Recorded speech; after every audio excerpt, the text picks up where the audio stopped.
Now we move on to the 360 corner, and it's crazy. I have almost, actually over 270 360 games if you include imports. Insane, insane. The system's been out for 8 years, and it's just hit after hit after hit.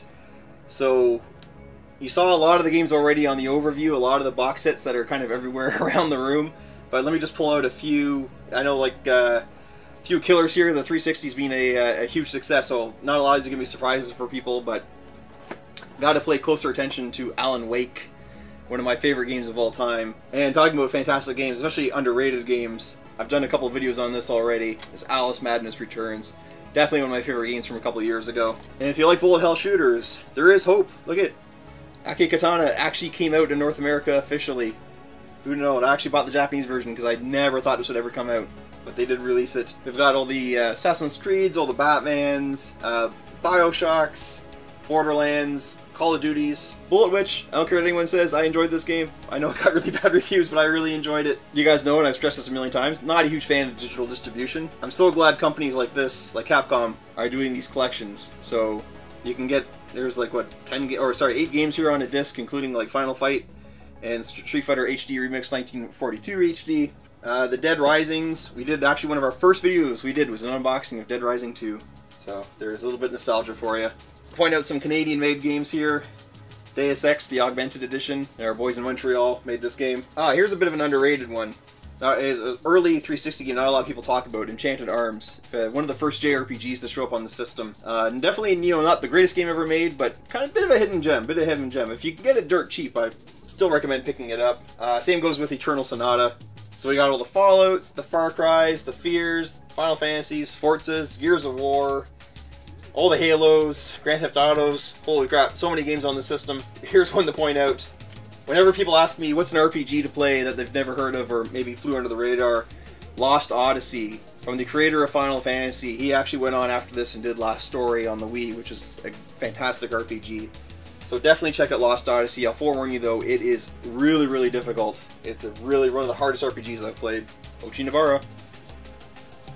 Bikini Samurai Squad. Why didn't it sell 1 million copies? I don't know. Here's another one from Atlas that kind of flew under the radar. Operation Darkness. Probably not a lot of people even know what this is.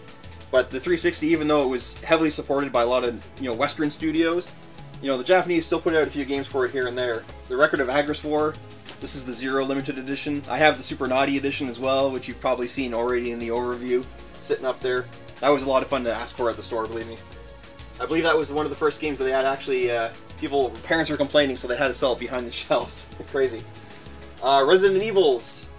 Tons of Resident Evils. I actually went out and bought some different editions of Part 6. I have the Archives Edition, which I showed off in the Resident Evil review. And because Europe got a wicked Steelbook, there's Resident Evil 6 Steelbook Edition.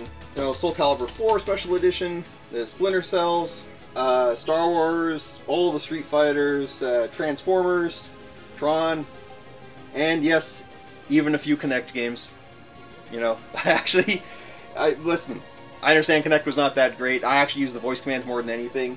But I'll be damned if, you know what, get a bunch of people together, have a little bit to drink and play Kinect Sports. It's actually a lot of fun. And also, last thing to show off here on this section is Bioshock. This is the limited edition with the Big Daddy statue. And up at the top here, I have my Canadian, one of the proudest moments of Canadian history here, is the Mass Effect games. All special editions. I know actually this one is actually the rarest of the special editions, Part 1, only because a lot of people didn't even know what Mass Effect was when it was coming out. But since it was made by BioWare, it's a Canadian company who's responsible for Knights of the Old Republic, I was paying close attention to this game when it came out. So I'm glad to see they found a lot of success. And hidden in behind here, I do have the special edition of Connectables, because it's damn cute. Damn cute.